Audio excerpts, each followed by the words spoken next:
algunas observaciones.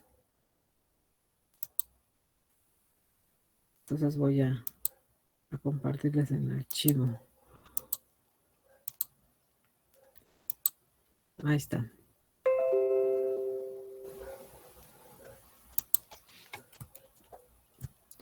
Muy bien, ustedes recordarán que nosotros construimos esta tabla partiendo de los datos que nos daban originalmente en el problema, que nos decían que era un reactor de 1 metro cúbico, que estaba al 70% de ese volumen, y que, bueno, estaban ocurriendo algunas reacciones que provocaban que se generara ácido clorhídrico, el cual provocaba que bajara, por lo tanto, el pH, pero además esta situación de un medio ácido es perjudicial para el reactor, porque la reacción o el sistema de reacción tiene un pH óptimo en un nivel neutro. Entonces hay que estar constantemente neutralizando el pH del medio, dado que de manera paralela a la reacción se está formando ácido clorhídrico que puede entorpecer la velocidad de reacción. Entonces por eso es importante implementar para ese reactor un sistema de control de pH, ¿vale?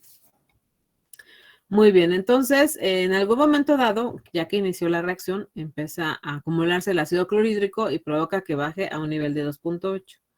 Nosotros sabemos que a partir de este dato del pH, podemos calcular la concentración molar de ácido que hay en el reactor por cada litro, simplemente aplicando la función inversa del logaritmo de base 10, ¿vale? De ahí salió esa segunda celda, la celda D3, y nosotros estamos conscientes que nuestro reactor no tiene un volumen de 1 litro, sino tiene 700 litros aprox. Entonces, a esta cantidad simplemente la multiplicamos por 700 y esa es la cantidad de ácido clorhídrico que hay, pero en todo el reactor, ¿vale? Estas son nuestras condiciones iniciales. Cuando no hemos agregado absolutamente nada de sosa para neutralizar ese ácido, tenemos estas condiciones de esta primera fila, ¿no? Que es nuestra fila 3, no sé si para ustedes es la fila 2, pero bueno. Ok, entonces ahora hicimos el análisis, cómo se modificaría el pH de manera teórica cada vez que voy adicionando 1 litro en ese reactor, ¿no? Entonces ese fue el primer ejercicio que hicimos. Dijimos que con 1 litro adicionado de sosa cáustica, esto iba a provocar que se consumiera una porción de ese ácido clorhídrico y nosotros íbamos a obtener ese dato de la concentración que iba a permanecer todavía en el reactor, a pesar de que estamos conscientes que no solamente va a ser suficiente con 1 litro, sino anteriormente nosotros calculamos que aproximadamente hay que dosificar 11.09 litros. Bueno, entonces estamos haciendo apenas el análisis con 1 litro, ¿no? Entonces, ese dato de dónde lo saqué, mi celda C4, que a lo mejor para ustedes es la celda C3. Bueno, lo obtuvimos de la siguiente manera. Restamos de la cantidad anterior, que es mi celda de arriba, que es la celda C3. Para ustedes a lo mejor será la celda C2. Le resto la multiplicación de 0.1 por B4. 0.1, recordemos que esa es nuestra concentración molar de sosa cáustica, que va a provocar que se consuma una cierta porción de ácido clorhídrico. Como nosotros en el análisis anterior habíamos dicho que la reacción es en una reacción 1 a 1, es decir, por cada gramo mol que exista de ácido, voy a tener que dosificar 1 gramo mol de hidróxido. Entonces, nosotros sabemos que en nuestra sosa cáustica la preparamos a una concentración 0.1 molar. Por eso aquí estamos multiplicando 0.1 por el volumen que estamos adicionando, que es B4, ¿vale?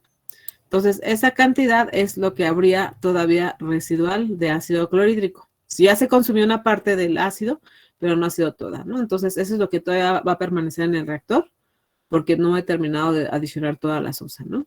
Entonces, luego de aquí calculo la concentración que habría, no en todo el reactor, sino en 1 litro de esa solución. Entonces, a esta cantidad anterior, que es mi celda C4, la divido entre el volumen total que tenemos de solución en el reactor, más el acumulado, que es el A4, que es el litro que apenas acabo de adicionar. Entonces, eso me da una concentración molar de esta magnitud, de aproximadamente 0.0014 gramos mol que habría de ácido por cada litro, y esa la ocupo para calcular el pH nuevo que tendríamos en el reactor, que es 2.84. Ajá. Que este de 2.84 se calcula simplemente aplicando la función del logaritmo de base 10 menos el logaritmo de base 10 de la concentración molar que tenemos aquí, que es nuestra celda D4, la que está en esta misma fila, ¿vale? D4. Entonces, de ahí me sale que el pH es de 2.84. Luego despedí que estas 4 filas las arrastraran hasta un valor de 11, ¿no?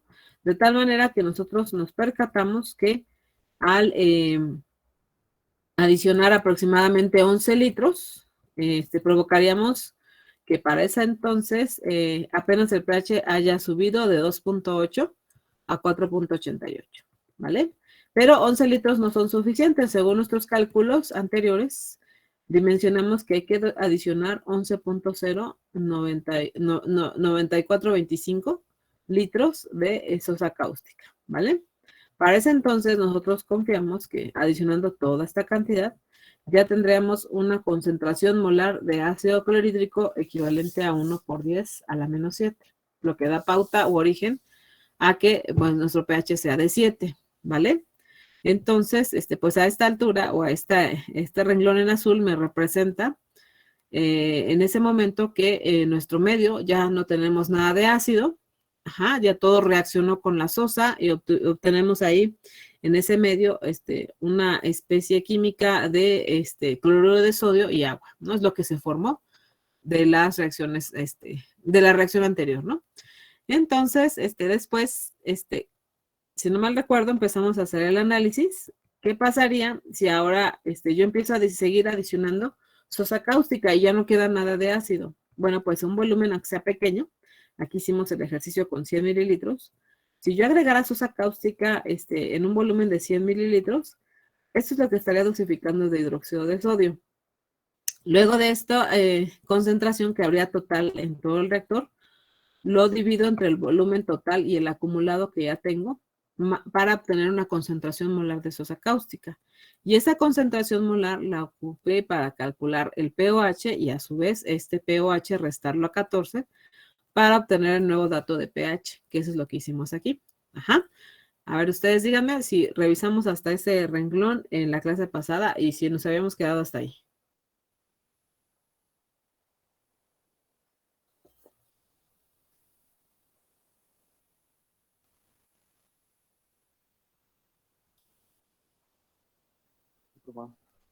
Vimos la gráfica también. Ujú. Muy bien.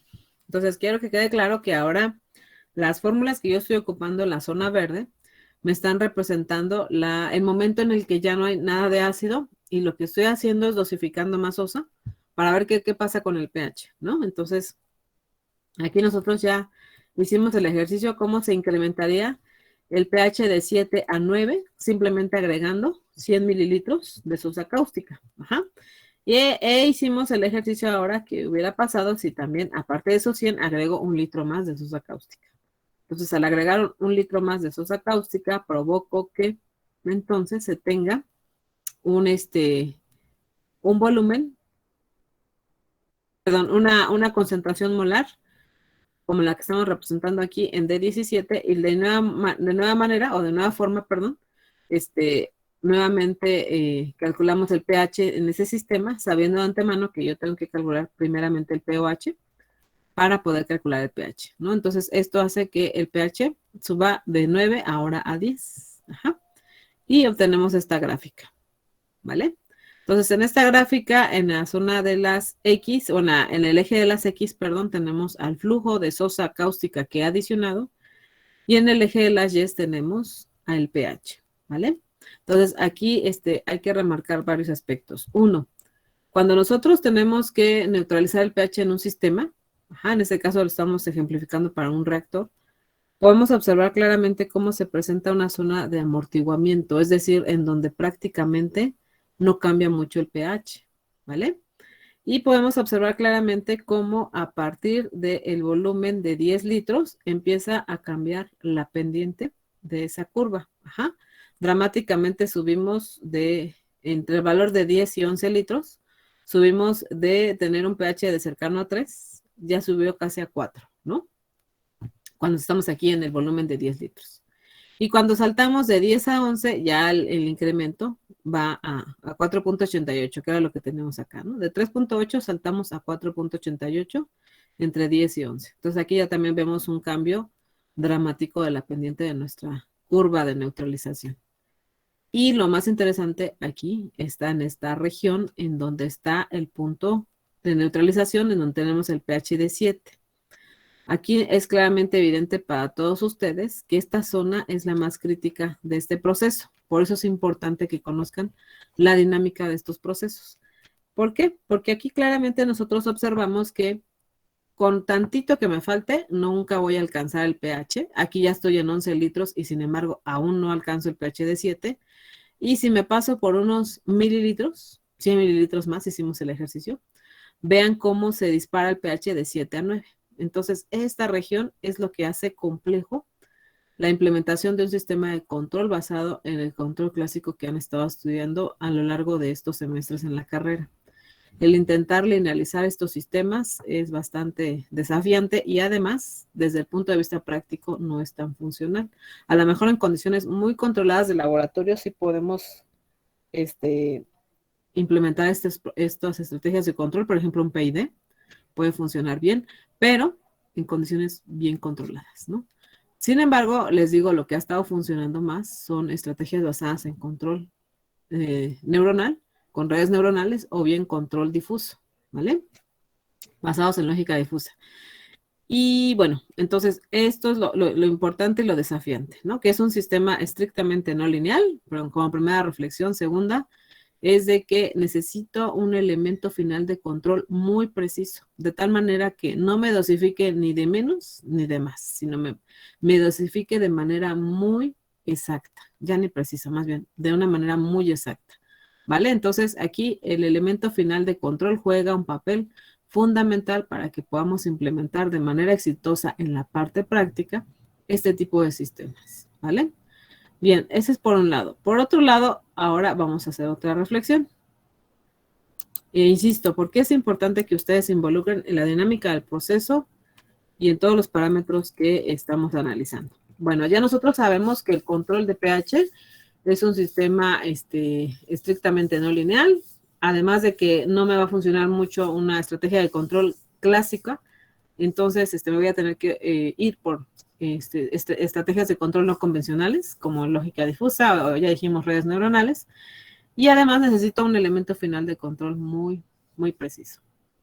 Bien, ese es por un lado. Por otro lado, nosotros mencionábamos que para nosotros nuestra variable manipulada es el flujo de sosa cáustica que estoy adicionando al reactor. Y esa sosa cáustica la estamos añadiendo al reactor mediante una bomba peristáltica que ya dijimos que opera por pulsos y que mediante una manguera flexible va a permitir que yo dosifique. En este caso decidimos de litro en litro, 1 litro cada minuto, ¿no? Pero estas bombas también son de flujo variable, también las podemos programar para que a lo mejor los primeros litros los dosifique en un tiempo más breve y ya los últimos los dosifique más lentamente para evitar que nos pasemos o que nos vaya a faltar, ¿no? Como ya hemos hecho mucho hincapié. Ese es por un lado. Por otro lado, la sosa cáustica al principio, si ustedes recuerdan, si vuelven a leer su problema, dice que está preparada esa sosa cáustica a una concentración 0.1 molar. Como ustedes están viendo aquí en esta celda que estoy marcando, dijimos que 0.1 molar significa que vamos a agregar 0.1 gramo mol de sosa cáustica por cada litro que yo agregue en esa solución, ¿no? Y que además, haciéndoles el recordatorio, la reacción es una reacción 1 a 1. Por cada gramo mol que exista de ácido, voy a tener que agregar 1 gramo mol de hidróxido de sodio, ¿vale? Entonces, eso es muy importante que lo tengan muy presente. ¿Por qué? Vean, nosotros cuando dijimos que si teníamos una solución de sosa cáustica 0.1 molar, para nuestro primer cálculo, cuando, por ejemplo, el pH descienda dramáticamente de 7 a 2.8, ya nosotros hicimos nuestro cálculo que requerimos aproximadamente 11.09 litros de sosa cáustica, ¿sí? Bien, entonces ya también habíamos hecho creo que la reflexión de que el agregar 11 litros en un reactor de 1 metro cúbico, más o menos ustedes cuánto estiman que se incremente el nivel en ese en ese tanque, porque dijimos que el control de pH es un sistema de control que incluso vamos a considerar un diseño con un control multivariable, dado que nuestra variable manipulada, que son el flujo de Sosa, afecta no solamente al pH, sino también afecta al nivel, ¿vale? Entonces, ¿cuántos milímetros de altura creen que se modifique en el reactor al agregar un volumen equivalente a 11 litros, como medio garrafón de los que ocupamos para transportar el agua potable, muchachos? ¿Cuántos milímetros creen que se incremente el nivel?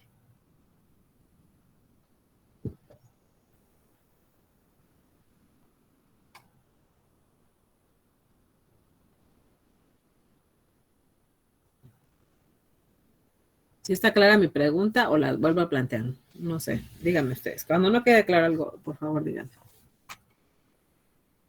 ¿La puede volver a plantear, profa, por favor?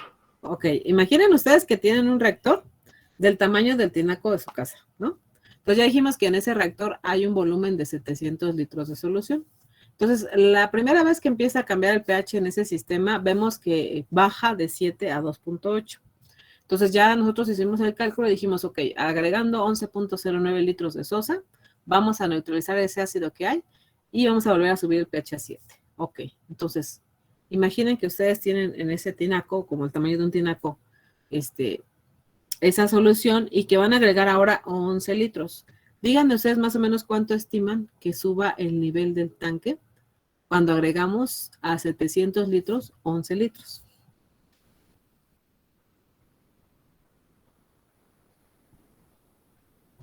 Yo creo que como 1 centímetro. Un centímetro. Entonces, pues realmente no sube mucho el nivel, ¿no? Si ustedes se fijan. Entonces, eso para mí es beneficioso porque vamos a hacer el análisis ahora o la reflexión. ¿Qué hubiera pasado si yo, en vez de agregar una solución de sosa cáustica 0.1 molar, la hubiera preparado más diluida 10 veces? Por ejemplo, que fuera 0.01 molar. Si nosotros hubiéramos hecho este cálculo para dimensionar cuánto voy a agregar de sosa si estuviera preparada al 0.01 molar, eso nos hubiera llevado al cálculo de que tendríamos que agregar 110 litros, ¿vale? Entonces, ahora díganme qué tanto se puede incrementar el nivel en ese reactor si ahora yo agrego, en vez de 11 litros, 110 litros. ¿Cuántos centímetros creen que se modifique el nivel de ese reactor? Como 10. Como unos 10, ¿no? Entonces, ahí sí ya es más considerable, ¿no? Porque vean, si esa reacción más o menos va a durar, no sé, 4 horas, y si se altera el pH unas 5 o 6 veces, pues mínimo voy a tener que agregar 5 o 6 veces esos 100 litros, ¿no? Entonces, hay que pasar con la capacidad del reactor, muchachos. Dijimos que es de 1 metro cúbico y originalmente hay 700 litros de volumen de reacción.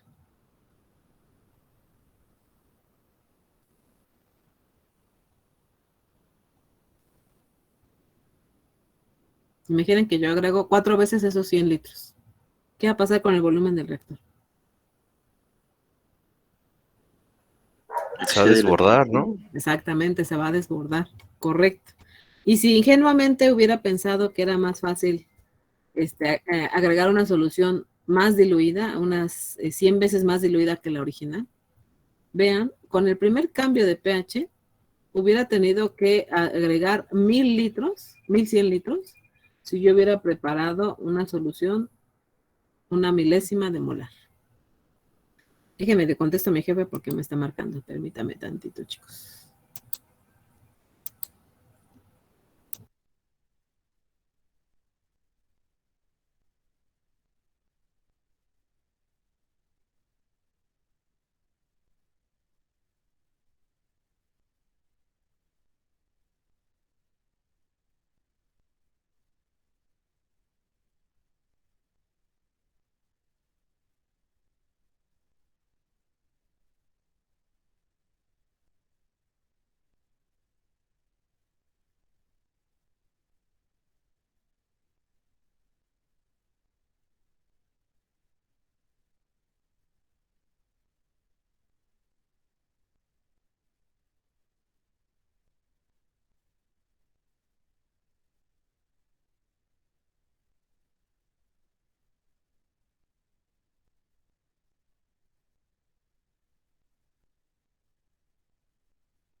Bien, entonces estábamos en que si hubiéramos preparado una solución más diluida de 0.001 molar, hubiéramos tenido que agregar la primera vez 1100 litros. Y dígame si desde el punto de vista operativo eso hubiera sido razonable. No, es demasiado. Así es. Entonces, ¿ya vieron por qué es importante que ustedes se involucren en conocer no solamente la dinámica del proceso, sino de entender bien cómo juega un papel fundamental las concentraciones molares para estos sistemas? Porque aquí está de por medio, en este caso, en la concentración de la sosa cáustica, nuestra variable manipulada. En este caso, nuestra variable manipulada va a ser el flujo de sosa cáustica. Y no solamente es un flujo X, ¿no? Sino tenemos que entender que es una solución que me va a permitir ajustar el pH y que su concentración es fundamental. Entonces, por eso es muy, muy importante que se familiaricen con ello, ¿vale?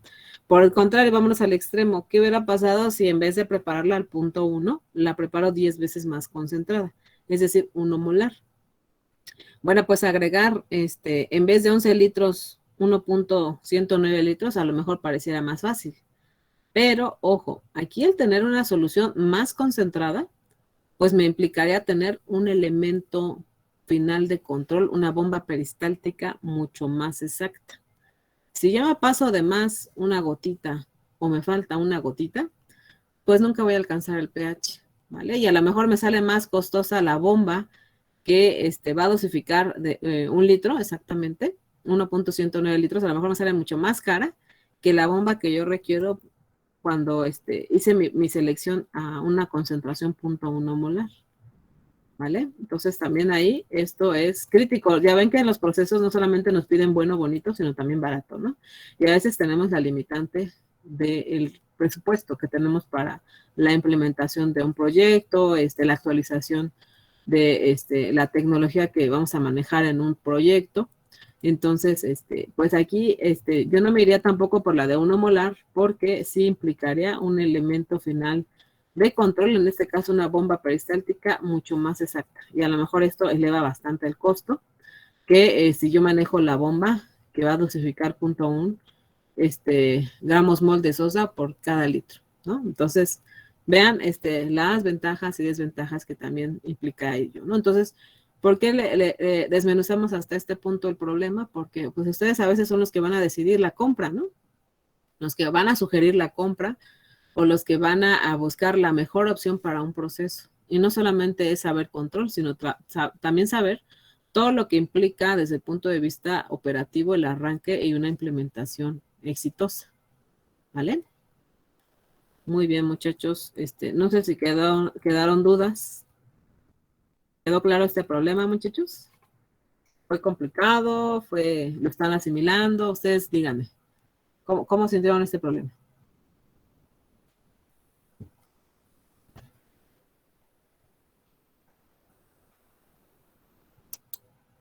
Bueno, yo en lo personal, profe, sí un poco complicado, porque sí es como entender varios conceptos, e ir analizándolos para ir paso a paso. Pero sí, bueno, sí es posible de hacer, sí se entiende, solo eso. Sí, es porque, para que vean ustedes por qué en el plan de estudios tuvimos que enseñarles química y hasta tuvieron 2 cursos, ¿no? Y luego todavía en preparación y transporte de materiales y en operaciones de separación nuevamente los involucramos en conocer más de los procesos. No solamente es a lo mejor aplicar las mejores herramientas de matemáticas para el diseño de un sistema de control, sino ya que ustedes hacen ese diseño, pues tienen que tomar decisiones para el diseño de esos sistemas, considerando la puesta en marcha, ¿no? Considerando las cuestiones operativas. Y para ello hay que tener un pleno conocimiento del proceso, porque si nosotros vamos por la vida creyendo que todo va a ser una cajita negra, pues tampoco así va a funcionar la vida, ¿no? Ustedes saben que todos los procesos, todos los sistemas tienen cambios y esos cambios pueden implicar formación de sólidos, pueden implicar formación de gases, y si se forma por ahí un gas, pues voy a esperar que se incremente una presión, y si se incrementa una presión, esto puede tener un efecto en otro tipo de condiciones dentro de los procesos. Entonces, no podemos ir por la vida creyendo que todo se va a comportar de manera ideal y que todo podemos ubicarlo como una caja negra, ¿no? Donde no sabemos qué pasa. Sí, sí tenemos que saber qué pasa y sobre todo qué va a implicar todos estos cambios en las variables que vamos a manipular y que vamos a controlar, ¿vale?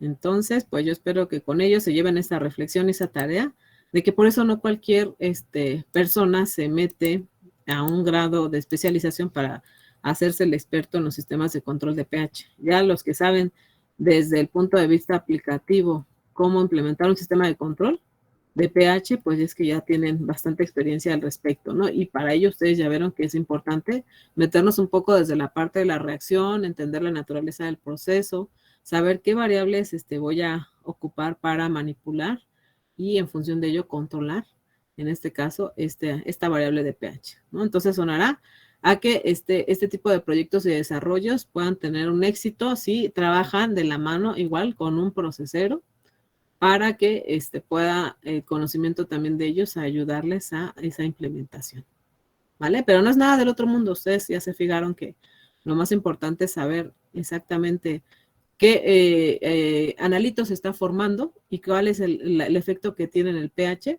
y cómo puedo controlar.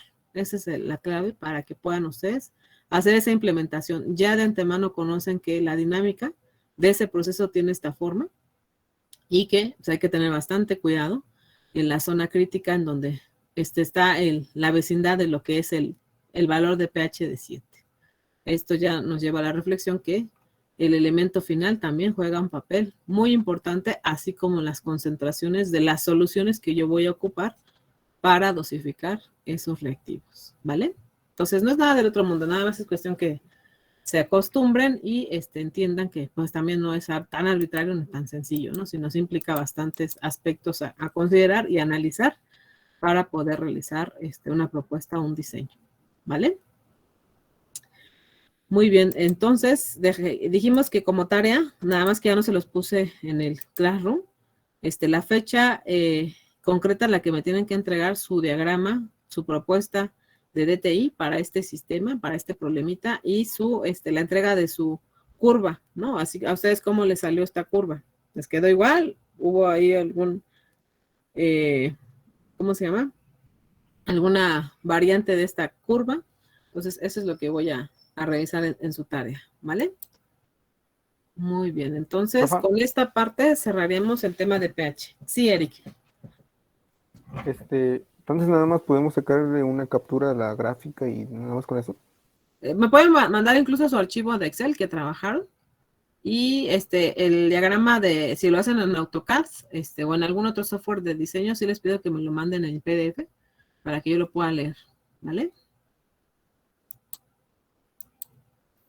Sí, también, profe. Muy bien. Ok, entonces con esto cerramos el tema de pH. Yo sé que da para más. Yo sé que pues habría que revisar más casos, pero bueno, pues ahí tienen un panorama breve e introductorio a lo que son ya la implementación de un sistema de control desde un punto de vista operativo que implica, ¿no? Ya tienen una idea. Muy bien, Ajá. entonces, sí. Perdón, ¿para cuándo dijo que se le enviáramos lo de la tarea? Eso se los voy a mandar por Classroom para ya establecer las fechas. Por cierto, Pues, nosotros ahorita ya esta semana ya saben que estamos en exámenes y entonces, pues yo les pienso aplicar el examen de hoy, de este miércoles al otro. Entonces, me parece que es 10 de noviembre, para que tomen nota. ¿Qué temas vamos a revisar? Recordando que la vez pasada en nuestro primer parcial ya no nos dio tiempo de revisar ni viscosidad, ni humedad y punto de rocío. Entonces vamos a incluir esos temas en este segundo parcial.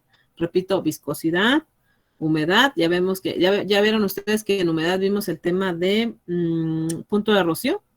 Ajá, vamos a preguntar sobre pH y yo creo que de aquí al miércoles sí nos da tiempo, de aquí al lunes, para revisar el tema de conductividad eléctrica, que también es una variable que va de la mano con pH, ¿vale? Entonces, esas 4 temas vamos a ver en el examen.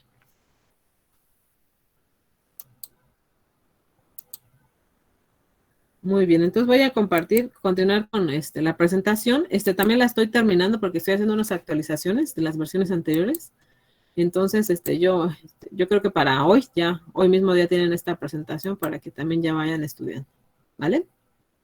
Pero yo estoy confiando, están tomando ustedes nota. Ok, entonces ya están viendo esta parte de lo que es la conductividad eléctrica, ¿verdad? Sí, profe.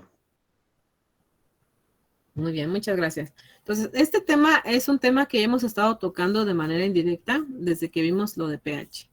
¿Se acuerdan que yo les dije que nosotros tenemos en los diferentes medios acuosos diferentes electrolitos? Y a su vez hay tanto electrolitos fuertes como electrolitos débiles y algunas sustancias que se comportan como no electrolitos. Entonces, nosotros sabemos que dependiendo de la tipo de electrolito y de la cantidad que se tenga, pues esto va a permitir que ese medio se vuelva conductivo. Ajá, entonces, un medio acuoso, es decir, una determinada proporción de agua, a medida que tenga una mayor concentración de electrolitos, pueden ser sales, pueden ser ácidos, pueden ser bases o mezclas de todos ellos. Todos ellos, entre mayor sea su concentración y además sean electrolitos fuertes, esto va a permitir que más bien se permita o se facilite la conductividad en ese medio acuoso. Así como cuando ustedes revisaron las propiedades de los materiales conductores eléctricos también en estado sólido, ustedes revisaron los casos de varios metales que de antemano sabemos que a medida que sea mayor la concentración de electrones libres, pues estos son los mejores conductores eléctricos, ¿no? Entonces, de igual manera, una sustancia, o en este caso una solución acuosa, entre más minerales, entre más ácidos o bases tenga, pues su conductividad eléctrica va a ser mayor, ¿vale? Entonces, es un tema que han estado ustedes revisando desde antes, y ahorita con pH, pues retomamos este concepto de electrolitos, ¿no? Muy bien, entonces, si abrimos el libro de Creus en la capítulo 7 de otras variables, encontramos a la conductividad y nos define Creus que es la capacidad de una solución acuosa para conducir una corriente eléctrica debido a la presencia de esos electrolitos. Ya dijimos que pueden ser sales, ácidos y o bases o mezclas de todos ellos, ¿no? El agua destilada pura en sí no conduce mucho la corriente eléctrica, ¿no? Sabemos de antemano que el agua es una sustancia bastante peculiar, se autoioniza, podemos encontrar libres iones hidronio y iones hidroxilo, pero su capacidad de permitir el paso de una corriente está muy limitada, ¿vale? Por eso se dice que el agua prácticamente no, si está pura, muy, muy pura, no conduce la corriente, ¿no? Pero si se le disuelve al agua algunos sólidos minerales que pueden estar constituidos por sales, ácidos o bases, pues esto va a incrementar su capacidad de conducción, ¿vale? Entonces, aquí se puede observar en esta sistema, cómo qué es lo que le pasa al cloruro de sodio, que es una sustancia que en condiciones normales es un cristal. Ustedes han visto cuando agregamos la sal a los alimentos, pues tienen una estructura cúbica, ¿no? Entonces, la sal cuando se disuelve en agua, podemos observar actividad de sus iones libres, ¿no? ¿Por qué? Porque se disocia completamente. Tenemos tanto iones sodio y iones cloruro. Nuestro ion sodio es el catión y el ion cloruro es el anión, cuya carga ya sabemos es negativa, ¿no? Y en el caso del sodio, pues es un catión y es una especie que tiene una carga positiva. Entonces, ¿qué pasa cuando disolvemos una proporción de cloruro de sodio en el agua? Bueno, aquí en la parte central estamos observando cómo está distribuido el cloruro de sodio en un cubo de ese material, y conforme se va a hidratar, se van desprendiendo de esos cristales, de ese cubo que está en medio del agua, se van desprendiendo capas de los iones y se van separando, ¿no? De tal manera que, pues, lo que hay ahí de por medio alrededor es el solvente, es el agua, y nosotros sabemos que el agua es un componente polar. Y dijimos que era un componente polar derivado a la, ¿cómo se llama? A la electronegatividad del oxígeno. Ajá, la electronegatividad tiene que ver con la facilidad de los elementos de atraer hacia su centro de masa a los electrones con los que se conforman esos enlaces para que se den pauta a la formación de diversos compuestos. En este caso, el oxígeno y los dos átomos de hidrógeno sabemos que forman la estructura del agua.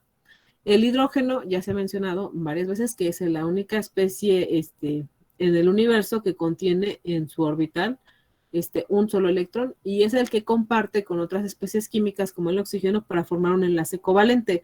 Recordando que un enlace covalente se conforma por la compartición de un par de electrones, ¿vale? Entonces, el átomo de oxígeno, al ser más electronegativo, va a atraer más hacia él ese par de electrones que conforman sus dos enlaces covalentes para formar la estructura del agua. Y entonces se dice que al estar más cercanos hacia el oxígeno, esas partículas denominadas electrones, pues de ese lado, del lado del oxígeno, se forma una carga parcial negativa. Mientras que por el otro lado de la molécula, en los polos donde tenemos al hidrógeno, como los hidrógenos están perdiendo casi ese electrón que tienen para compartir ese enlace covalente, porque ya sabemos que son atraídos esos electrones por la electronegatividad del oxígeno. Entonces, eso hace que se forme del lado de los hidrógenos una carga parcial positiva, como la que estamos viendo aquí. De este lado de este dibujo a la izquierda, podemos observar que tenemos un ion cloruro que está rodeado por el lado de los hidrógenos de la molécula, ¿no? Aquí nosotros la molécula del agua la representamos como estas cabezas de Mickey Mouse, ¿no? Que podemos ver aquí, en donde la cabeza sería el átomo de oxígeno y las orejitas serían los átomos de hidrógeno, ¿vale? Entonces las esferitas en color gris más claro son nuestros átomos de hidrógeno y las esferas en color oscuro son el átomo de oxígeno. Entonces, cuando empiezan a desprenderse del cristal los iones porque se están disociando, se están separando, entonces podemos observar claramente cómo el ion cloruro, que tiene una carga negativa, es rodeado por la molécula de su lado positivo, es decir, del lado de donde tenemos los átomos de hidrógeno. No sé si ya los observaron, aquí en particular en esta parte del dibujo a la izquierda. ¿Sí se ve?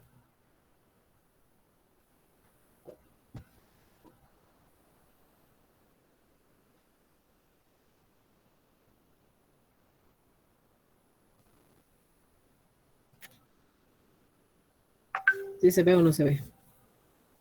Sí, profe. Sí, sí se ve. Muy bien. Ok, entonces, ¿qué es lo que pasa con el ion cloruro y por qué se rodea así por la molécula del agua? Porque, acuérdense que cargas contrarias se atraen. El ion cloruro tiene una carga negativa y es rodeado del lado del polo positivo del agua, de esa manera, ¿no? Mientras que el ion sodio, que sabemos que es el catión, que es el que tiene la carga positiva, es rodeado por la molécula del lado del donde está el átomo de oxígeno, que es decir, es el polo que tiene una carga negativa, ¿no? Entonces, por eso ustedes pueden ver que la forma en la que rodea el agua al ion cloruro y al ion sodio es diferente, derivado precisamente de las cargas que se tienen de cada uno de los iones y también de los polos que tiene en sí la molécula del agua, ¿vale? Entonces ustedes pueden ver claramente cómo los átomos, en este caso, perdón, los iones de sodio, que sabemos que tienen una carga positiva, son rodeados por las moléculas del agua del lado del oxígeno, ¿vale? Por eso del lado del oxígeno están rodeando a esos átomos, a esos iones, perdón, que tienen una carga positiva, ¿no? En este caso el ion sodio, ¿vale? ¿Sí quedó claro esta parte, verdad? Sí, profe. Sí, profesora. Muy bien. Entonces, nos dicen que la conductividad, ya que se disolvió los electrolitos y que ya se disociaron, ya dijimos que pueden ser sales o pueden ser ácidos o bases, los iones van a ser susceptibles de desplazarse bajo la acción de un campo eléctrico y también de combinarse con otros iones para formar otras especies químicas, ¿no?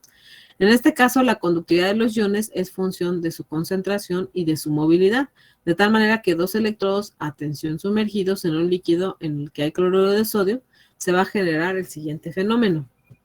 Los iones positivos sodio van a emigrar al electrodo negativo, que en este caso es el cátodo, mientras que los iones negativos, que son los iones cloruro, van a ser atraídos hacia nuestro electrodo positivo, que en este caso es el ánodo, ¿vale? Entonces, al llegar a los electrodos, las cargas de los iones se neutralizan. Entonces, precisamente esa movilidad de los iones hacia los electrodos es lo que permite que se genere o que se facilite la conducción en ese medio, ¿vale?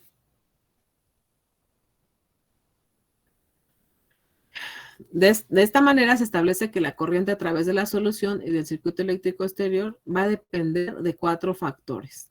Esos 4 factores son los siguientes. Esa conductividad va a depender tanto del número y el tipo de iones presentes en la solución. ¿A qué nos referimos con tipo de iones? A que si son electrolitos débiles o si son electrolitos fuertes. El número, pues nos referimos obviamente a la concentración, ¿no? Entre más concentrado esté ese medio, pues va a tener una mayor conductividad, pero también depende mucho si estamos hablando de un electrolito fuerte o un electrolito débil, ¿vale? También esa conductividad puede depender del área efectiva de los electrodos, de la diferencia de potencial y la distancia entre los electrodos y de la temperatura de la solución. Ajá, entonces, en todos los diseños de los sistemas de medición para medir la conductividad eléctrica, se mantienen prácticamente constantes estos 3 últimos parámetros. Repito, el área efectiva de los electrodos, la diferencia de potencial aplicada y la distancia entre los electrodos, así como la temperatura de la solución. Entonces, prácticamente manteniendo constantes estos 3 últimos parámetros, la conductividad eléctrica en solución va a depender tanto del número como de la cantidad de iones que tenga presente, ¿vale? Ok, entonces en los sistemas de medición por diseño, los electrodos van a reportar normalmente en su mayoría la conductividad eléctrica específica. ¿Pero a qué nos referimos con ese adjetivo de específica? Bueno, ¿qué es lo que hace que un sistema de medición me entregue una medida de conductividad eléctrica específica? Bueno, esta primeramente se define como el recíproco de la resistencia en ohms, medida entre 2 caras opuestas de un cubo de 1 centímetro de lado sumergido en la solución. La unidad que se emplea es el mho, que viene siendo el recíproco del ohm. Ajá, recuerden que la conductividad pues, es el inverso de la resistencia o la resistividad. Y normalmente también se puede representar con las unidades, ya dijimos mho o Siemens, ¿no? Y que esta unidad es la conductancia de una solución que equivale a una diferencia de un potencial de 1 volt entre las caras de esos electrodos, que a su vez da lugar a la circulación de 1 amper. Ajá. Entonces, los sistemas de medición por diseño, cuando se aplica una diferencia de 1 volt y da paso a la circulación equivalente a 1 amper, es cuando nos reporta ese sistema de medición una conductividad eléctrica específica. Y normalmente se va a reportar en unidades de mho por cada centímetro Siemens por cada centímetro, ¿vale?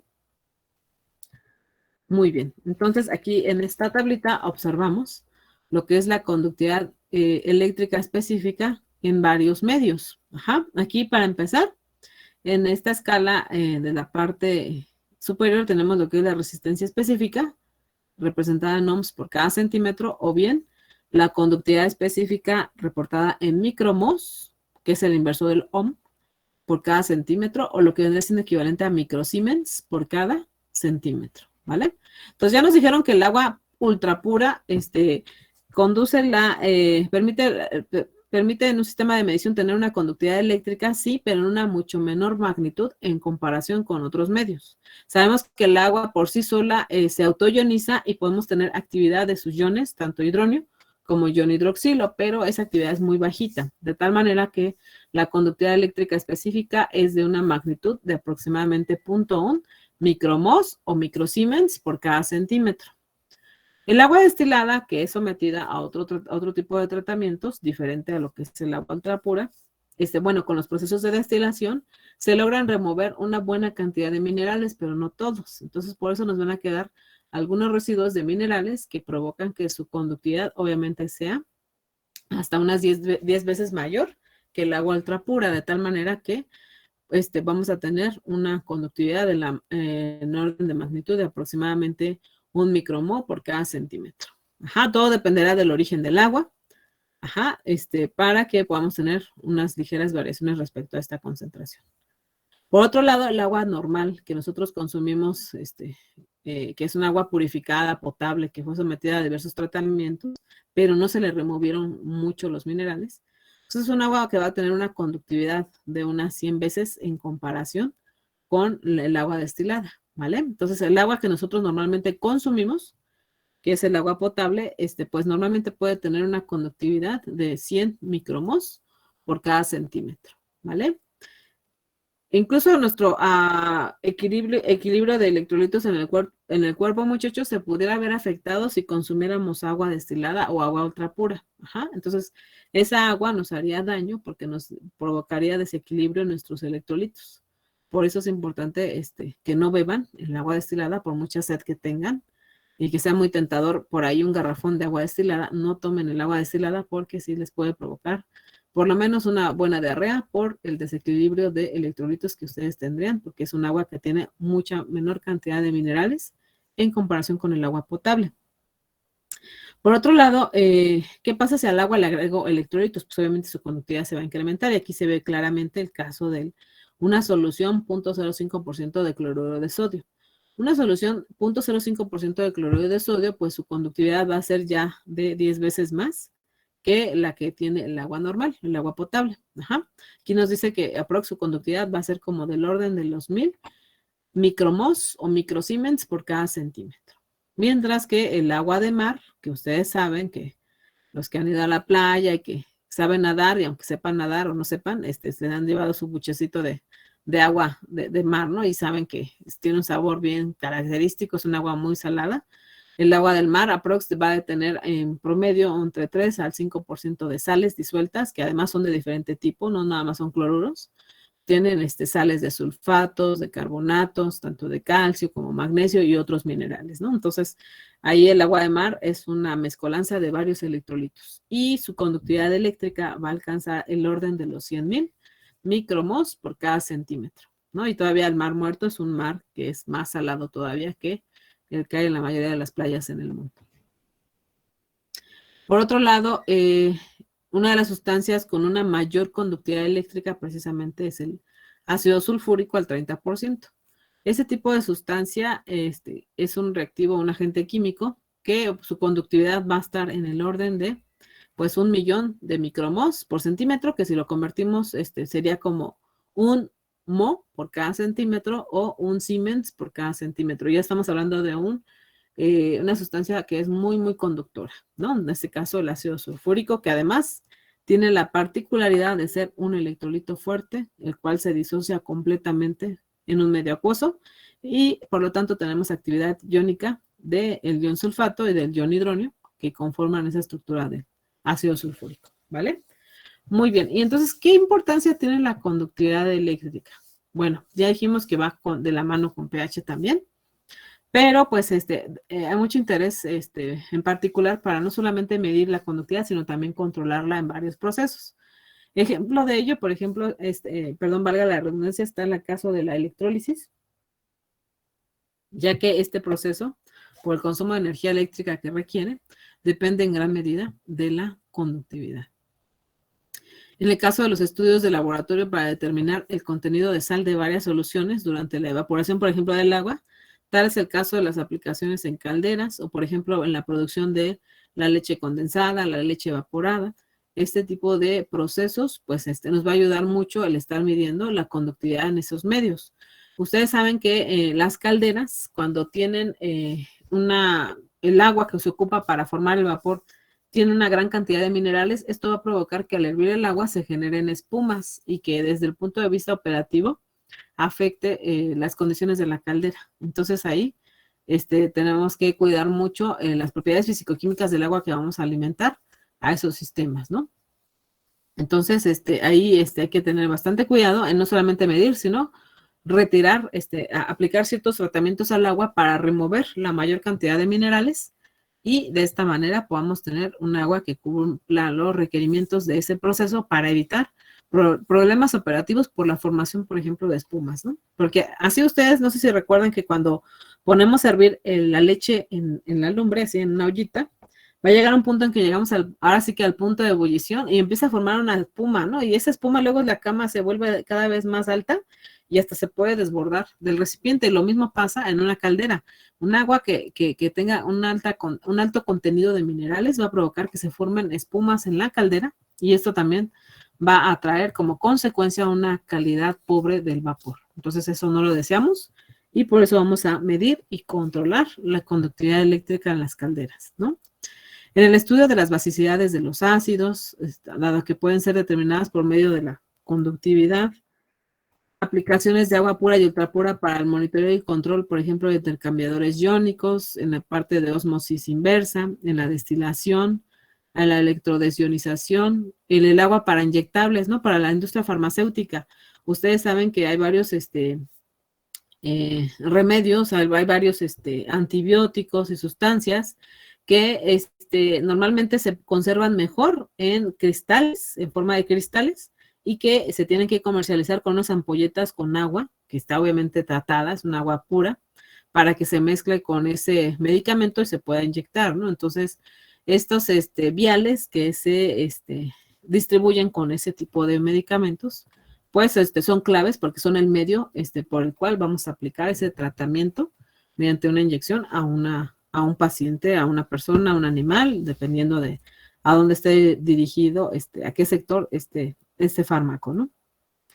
También para determinar las solubilidades de electrolitos escasamente solubles y para hallar concentraciones de electrolitos en soluciones por titulación.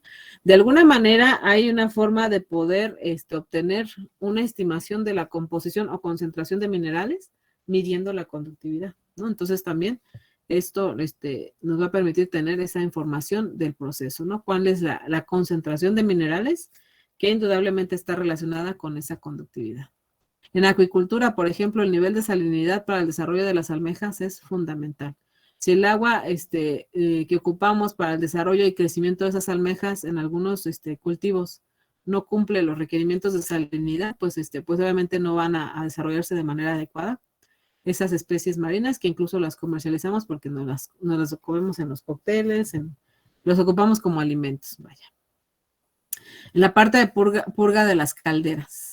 Ya mencionamos algo al respecto, ¿no? Los minerales del agua se pueden depositar incluso en los equipos de tuberías, formando un sarro, que además interfiere en los procesos de transferencia de calor. Ustedes saben que el sarro se puede comportar como un elemento resistivo que impide que se transfiera el calor de manera adecuada del metal hacia nuestros fluidos, ¿no? Pueden ser no sé, algún, ¿cómo se llama? Algún medio que querramos calentar, que querramos evaporar, cristalizar, y si se va acumulando el sarro al interior de esas tuberías o por fuera de las tuberías, dependiendo de donde esté circulando esa agua o ese vapor, pues bueno, de alguna manera interfiere y provoca también un alto consumo de combustible. Entonces, todo eso nos ayuda a mejorar los procesos si nosotros cuidamos la parte de las propiedades físico-químicas del agua. ¿Por medio de qué? De la medición de estas variables como la que estamos estudiando ahorita, que es la conductividad. Entonces, además, si no se regula la cantidad de sales, se obtiene un vapor, ya dijimos, de mala calidad, ¿no? También la conductividad eléctrica no solamente se mide en el agua, también la podemos medir en sustratos sólidos, en este caso en el suelo, ¿no? Entonces, la conductividad eléctrica se utiliza para determinar la salinidad, que es decir, el contenido de minerales que contiene el suelo y los sustratos de cultivo, para verificar sobre todo si están aptos para el desarrollo de cierto tipo de plantas. Y esto también nos va a ayudar a saber exactamente cuándo debemos de, ¿cómo se llama? Ay, se me fue el término. Por estar escuchando el de las lavadoras y colchones que vendan, fertilizantes, ¿cuánto hay que agregar los fertilizantes, no? Entonces, todo eso es de gran importancia para diversos sectores económicos, ¿no? Primeramente, en el caso de para medir ¿cómo se llama? Los minerales en el suelo, ya sea, podemos medir, hay sensores o electrodos que ya están diseñados para poderlos medir directamente, o bien lo que podemos hacer es tomar una porción de tierra, mezclarlo con agua, extraer los minerales de este sustrato sólido y medir la conductividad en el agua, ¿vale? Entonces, de esa manera también podemos hacer una medición de la conductividad eléctrica de los sustratos o suelos para verificar si son aptos para el desarrollo de algunos tipos de cultivos, ¿no? Bien, por otro lado, la conductividad eléctrica, muchachos, también se suele referenciar, al igual que pH, a una temperatura de 25 grados Celsius aprox. Y el valor debe corregirse en función de la temperatura. Por lo que la mayoría de los diseños están contemplando una compensación automática de temperatura para generar el reporte de la medición que se tiene de la conductividad a una temperatura, hacer esa corrección, a una temperatura de 25 grados Celsius. ¿vale? Muy bien, ¿cómo vamos a representar en un diagrama la presencia de un analizador de conductividad eléctrica? Bueno, como ustedes lo pueden observar aquí, pues prácticamente como estos electrodos necesitan contacto con el medio, pues hay que colocarlos en una línea. Por ejemplo, podemos tener un medidor de conductividad en una línea o directamente en un recipiente, si es que estamos haciendo mediciones de conductividad en algún reactor, en algún bioproceso, ajá, o bien, ya dijimos en tubería directamente, ¿no? Entonces, de ahí, el instrumento, como genera una señal eléctrica, la mandamos ahí hacia nuestro transmisor, y el transmisor incluso puede tener una carátula para poder visualizar el valor que corresponda a conductividad. Entonces, ya de ahí se puede mandar esa señal hacia un controlador e implementar alguna acción de control a través de esa medición, ¿no? Muy bien, entonces los primeros sistemas que se desarrollaron para medir la conductividad consistieron en lo siguiente, ¿no? Se empleó una solución en la cual vamos a sumergir dos placas paralelas conectadas a un circuito de puente de Winston de corriente alterna. Ajá. El sistema tiene la ventaja, o más bien la desventaja de que la acumulación gradual de la suciedad en los electrodos proporciona una lectura incorrecta, por lo que hay que estarlos limpiando constantemente. Hay que estar verificando que no se depositen, sobre todo porque puede haber, ¿cómo se llama? Sales duras, o le llaman sales que no se disuelven fácilmente con el agua y que se pueden incluso estar depositando o acumulando en algunas partes, ¿no? Del propio instrumento. Hay que estarlos también verificando, hay que estarlos calibrando constantemente. Y bueno, pues prácticamente lo que se mide es la facultad de ese medio para permitir el paso de una corriente de un electrodo a otro, ¿no? En este caso, aquí nosotros los electrodos que vamos a encontrar, ya sea de laboratorio o de proceso, pues vamos a ver que tiene una estructura de esta manera. Es una sonda cilíndrica que pues prácticamente los electrodos están, un electrodo puede estar en la parte interna, que no sé si alcancen a ver aquí con esta fotografía, es este filamento que está, o en esta parte central tendríamos uno de los electrodos, y el otro sería en la propia estructura cilíndrica de ese sistema de medición. Ajá, entonces los iones se van a estar moviendo de un electrodo a otro, y en función de ello se realizará la medición correspondiente, ¿no? Muy bien, entonces el principio de medición trabaja de la siguiente manera. Nosotros sabemos que cuando tenemos esos minerales disueltos en el agua, pues van a estar distribuidos, ¿no? Y a su vez influye mucho si es un electrolito débil o si es un electrolito fuerte. Ajá, porque a lo mejor tenemos una concentración alta de un electrolito débil, pero sabemos de antemano que estos solamente se van a disociar muy pocas moléculas, y la mayor parte de ellas van a permanecer unidas, lo que hace que ese medio sea menos conductor. Entonces, mucho influye que sea un electrolito fuerte. Y si es un electrolito fuerte, que esté disperso en todo el medio, ¿no? Entonces, si nosotros no aplicamos ninguna diferencia de potencial en nuestro sistema de medición, pues simplemente no hay flujo de corriente, ya que el lazo está abierto, y por lo tanto los iones van a permanecer distribuidos en el líquido, ¿no? Pero si nosotros aplicamos una diferencia de potencial en corriente directa, sí va a haber un flujo de corriente. Ajá. Y cada una de las especies van a migrar a los electrodos correspondientes. Ya dijimos que los cationes viajarán hacia el cátodo, dado que el cátodo es un electrodo cuya carga superficial es negativa, entonces hacia él van a ser atraídos los cationes. Ya sabemos que los cationes tienen carga positiva, entonces cargas contrarias se atraen, y simplemente nosotros con un pulso vamos a provocar que los cationes viajen hacia el cátodo, ¿no? Y los aniones, por el contrario, viajen hacia el ánodo, porque el ánodo es el electrodo cuya carga superficial es positiva. Entonces, hacia él se van a depositar las cargas negativas, que en este caso son los aniones. Entonces, los iones se van a separar por esa tensión, y por lo tanto se puede presentar un efecto de polarización, y por lo tanto después la corriente va a ser cercana a cero. Por lo que la mayoría de los sistemas de medición, si no es que todos, están diseñados para que se apliquen diferencias de potencial en corriente alterna. De tal manera que aquí se presenta un flujo continuo de corriente derivado a la presencia de estos iones que van a estar viajando de electrodo a electrodo, ¿no? Dependiendo de su carga. Entonces, la frecuencia de la corriente alterna para la mayoría de los instrumentos van a tener normalmente un valor entre 100 a 2000 Hz aprox, dependiendo de las marcas y los equipos que se ocupen. Y obviamente nuestro sistema va a contar con un amperímetro para evaluar precisamente la conductividad en ese medio. Y ya sabemos que dependerá mucho del tipo de iones y sobre todo de la concentración que se tenga de ellos, ¿vale? Entonces, hay principalmente en los diferentes tecnologías que vamos a encontrar en el mercado, dos formas de medir la conductividad eléctrica. Este es el método conductivo y también existe un método que denominamos el método inductivo o el método de las bobinas. Bien, entonces el siguiente método es el método, ya dijimos, inductivo, el cual consiste de una bobina primaria que va a actuar como nuestro oscilador y nuestra segunda bobina, que es la bobina secundaria, que va a actuar como el receptor, ¿vale?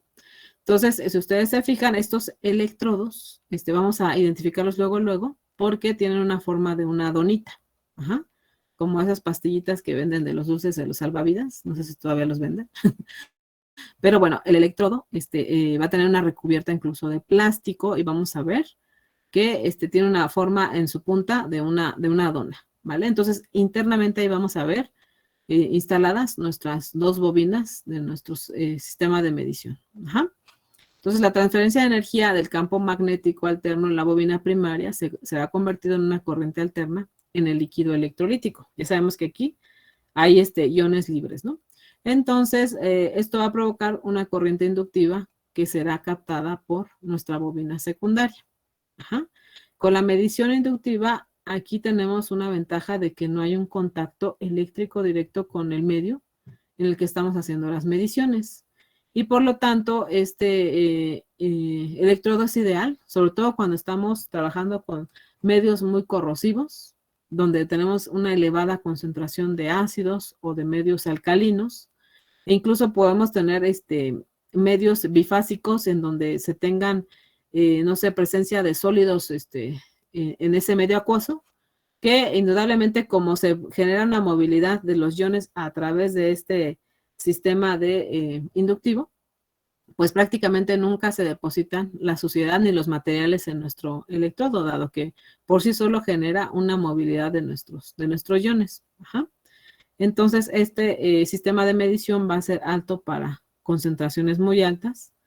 Tiene una protección de este plástico que nos permite que pueda soportar condiciones de corrosión muy elevadas.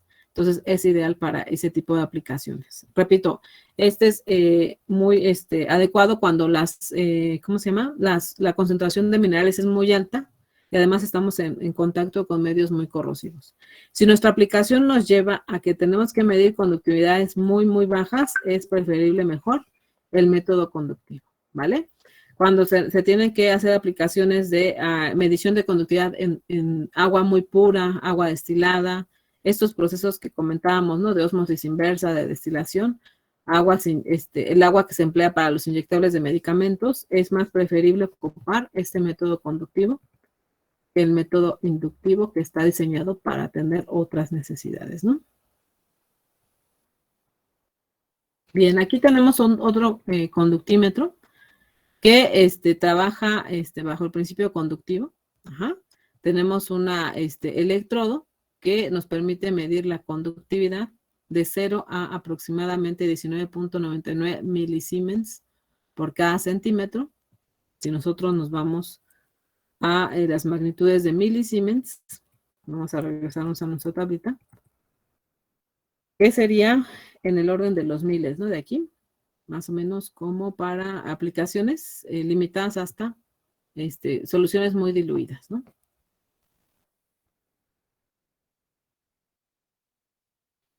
Es decir, 19.99 milisiemens para este tipo de instrumentos es el equivalente a tener 1 gramo de minerales disueltos por cada litro, ¿vale? Tenemos una calibración en modo tornillo, en donde básicamente tenemos un potenciómetro con el que vamos a ajustar la conductividad que debe de darnos una solución con la que vamos a calibrar. Ahorita vamos a ver de qué tipo son. Estas soluciones son normalmente de cloruro de potasio. Estos sistemas de medición cuentan con una compensación de 0 a 50 grados Celsius, o sea, podemos medir hasta a lo más soluciones que tengan esta temperatura y hace el ajuste para hacer el reporte, dijimos, a 25 grados Celsius, ¿vale?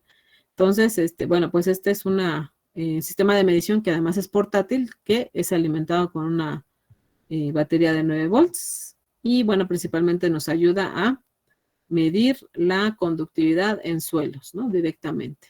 Si ustedes se fijan, incluso la punta del sensor es precisamente puntiaguda para que podamos penetrar directamente en la tierra y medir la conductividad. Muy bien, chicos, ya chequé la hora. Por el tiempo nos quedamos hasta aquí. Vamos a continuar la siguiente clase con este tema de conductividad, que todavía nos falta un poquito, pero bueno, este material voy a tratar de terminarlo, de actualizar, para que ya lo tengan disponible en el Classroom y lo vayan estudiando, ¿vale? Les agradezco su asistencia el día de hoy. No se les olvide que les mandé con Manuel una conferencia de un egresado de ESIME que está trabajando en Corea del Sur y que quiere compartirle su experiencia de cómo es que él está trabajando allá. Él realizó sus estudios de posgrado allá en Corea del Sur y los estoy invitando a que ustedes también se atrevan a desafiar el hecho de que ustedes se enfrenten a una cultura totalmente diferente a la nuestra y a vencer esa barrera del idioma que pues también puede ser limitativa para algunos, pero yo sé que algunos de ustedes, por la entrevista que tuve al principio con el grupo, sé que algunos están estudiando idiomas, por ahí sé que a algunos les gusta incluso la cultura oriental. Entonces, si no lo estaban conceptualizando, pues estaría interesante escuchar este tipo de historias, muchachos. Es un egresado de CIME que quiere que también ustedes se animen a viajar, a conocer y sobre todo a prepararse más. Hoy en día, en algunas vacantes ya se están pidiendo personas que tengan un cierto grado de especialización y están pidiendo incluso gente que tengan un posgrado, ¿no? Entonces, pues si ustedes no estaban contemplando esto como un proyecto de vida, puede ser a lo mejor una alternativa, que ustedes a lo mejor después de la universidad se decidan invertir 2 años más de su vida en realizar un estudio de posgrado. Y qué mejor que hacerlo en un país que pues ha tenido bastante desarrollo económico en los últimos años, ¿no? Algo han de estar haciendo que pues igual a ustedes, si conocen esos esquemas de trabajo, pues puedan ustedes replicarlo aquí en nuestro país para mejorar su productividad, ¿no? Entonces, pues los invitamos cordialmente a esta plática que se va a llevar a cabo el día de hoy a las 6 de la tarde. No les quita nada, solamente es 1 hora de su vida, para que vean que no es tan difícil el irse a viajar, a viajar y sobre todo realizar un estudio de posgrado en un país como Corea del Sur, ¿vale? Entonces, ahí ya le mandé los datos a Manuel. Los interesados se pueden registrar antes de las 4 y la conferencia va a comenzar alrededor de las 6 de la tarde. El tiempo de allá es 4 de noviembre a 9 de la mañana, pero para nosotros la conferencia va a ser a las 6 de la tarde, ¿vale? Entonces esperamos contar con su presencia, jóvenes, y que sea de utilidad el escuchar estas historias de éxito que también les pueden ayudarse a ustedes, les puede ayudar a ustedes en que se motiven, ¿vale? Bueno, entonces les agradezco su atención, estamos atentos al envío de esta información y al cumplimiento de las actividades que vamos a dejar para esta semana. Que tengan un excelente miércoles, muchachos, síganse cuidando mucho. Gracias. Igualmente. Gracias, profe. Hasta luego. Hasta luego.